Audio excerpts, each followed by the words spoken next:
Dominique, depuis plusieurs semaines, on a eu l'occasion de parler de moyens naturels que le Créateur nous a donnés pour fortifier, booster notre système immunitaire. On a parlé de choses aussi importantes que l'exercice, l'alimentation, l'eau, le soleil, le sommeil. On a parlé de la confiance en Dieu, on a parlé aussi de la tempérance. Mais aujourd'hui, on va parler de quelque chose d'absolument vital, tellement vital qu'on ne peut pas s'en passer pendant plus que quelques minutes, c'est-à-dire l'air. Effectivement, l'air est essentiel au fonctionnement de notre organisme. En fait, les plongeurs en apnée parviennent à garder leur souffle pendant 5 à 7 minutes ou un peu plus. Et au-delà de ça, il n'y a pas vraiment d'êtres humains qui peuvent vivre sans un apport constant en air. Alors, comme tu viens de le dire, l'air est vital. Sans air, on ne peut pas vivre. Mais lorsqu'on parle de l'effet de l'air sur notre système immunitaire, il y a différentes choses qu'on peut faire pour s'assurer que ce facteur vital-là puisse contribuer au maintien de notre système immunitaire et même à son optimisation. La première chose qu'on peut considérer, c'est quelque chose de très agréable, c'est l'exposition à de l'air frais dans la nature. Alors, plus spécifiquement, dans un endroit où il y a beaucoup d'arbres. Alors, un tel contexte, une telle exposition est reconnue pour avoir un effet favorable sur le système immunitaire parce qu'il augmente la quantité de soldats, nos cellules immunitaires, grâce à l'exposition à des composés chimiques que produisent les arbres qui se nomment les phytoncides. Alors, les phytoncides, encore une fois, augmentent la concentration dans notre organisme de cellules immunitaires. On rappelle que ce sont ici nos soldats. Dominique, tu parles de respirer de l'air pur dans la nature. Est-ce que ça veut dire qu'il faut prendre sa voiture, aller en forêt, ou est-ce qu'un parc, même en ville, un grand parc, pourrait convenir pour pouvoir justement respirer cet air pur? Alors, deux choses ici. Premièrement, avec ta suggestion, aller en forêt, si c'est possible, pourquoi pas? Ça, définitivement, être exposé à un environnement où il y a beaucoup d'arbres, ça signifie qu'on va avoir une plus grande exposition aux phytoncides. C'est ce composé chimique qui augmente la réponse immunitaire, qui la fortifie. Mais n'importe quel espace vert en ville également va nous permettre d'avoir une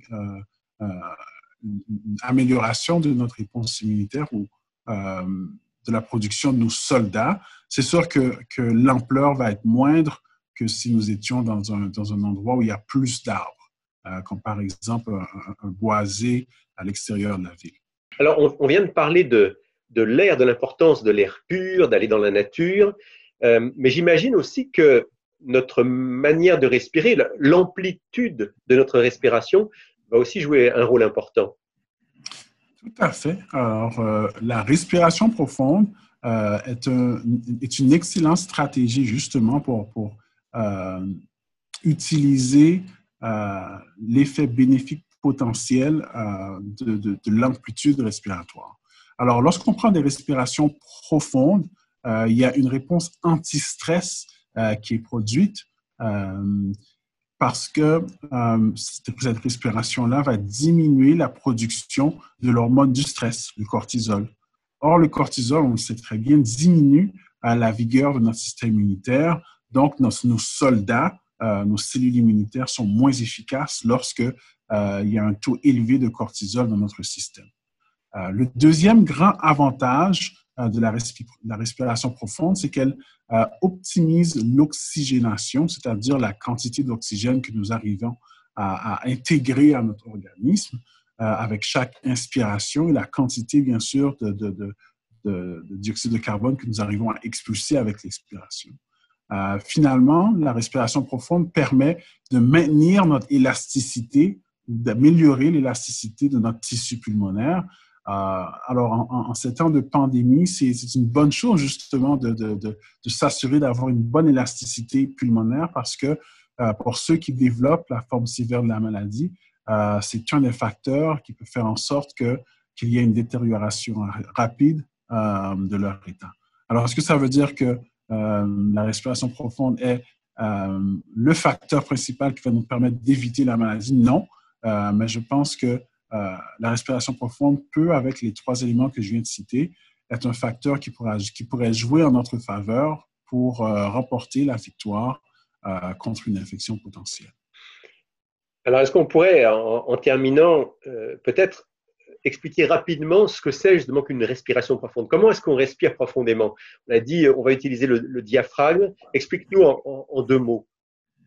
Alors, une bonne manière de pratiquer la respiration profonde, c'est de maintenir un rythme respiratoire de 6 respirations par minute. Et lorsque je dis respiration, on parle ici du duo inspiration-expiration. Alors, une bonne manière de pratiquer cet exercice, c'est de se coucher sur le dos et d'avoir un livre pas trop lourd sur le ventre. Et pendant 6 secondes, durant l'inspiration, premièrement, on va essayer de faire monter le livre le plus haut possible. Alors, en inspirant de l'air, ce qui va gonfler l'abdomen. Alors, pendant 6 secondes, on inspire. Et ensuite, pendant 6 secondes, on expire, ce qui va faire baisser, bien sûr, le niveau du livre sur notre abdomen. Alors, on fait ça pendant 5 à 10 minutes, 1 à 2 fois par jour. Et ce qui est bien, c'est que lorsque la durée de l'exercice augmente, il y a encore plus de bénéfices, que ce soit sur notre fonction respiratoire, sur la réduction du stress et sur notre système immunitaire. Donc voilà, un excellent exercice à pratiquer de respiration profonde. Et si on peut en plus respirer profondément dans la nature, alors là, on a vraiment les meilleures conditions. C'est la combinaison gagnante. Eh bien, merci pour ces quelques aspects très pratiques pour nous permettre de continuer à booster notre système immunitaire. Dominique, à très bientôt. À bientôt, Rémi.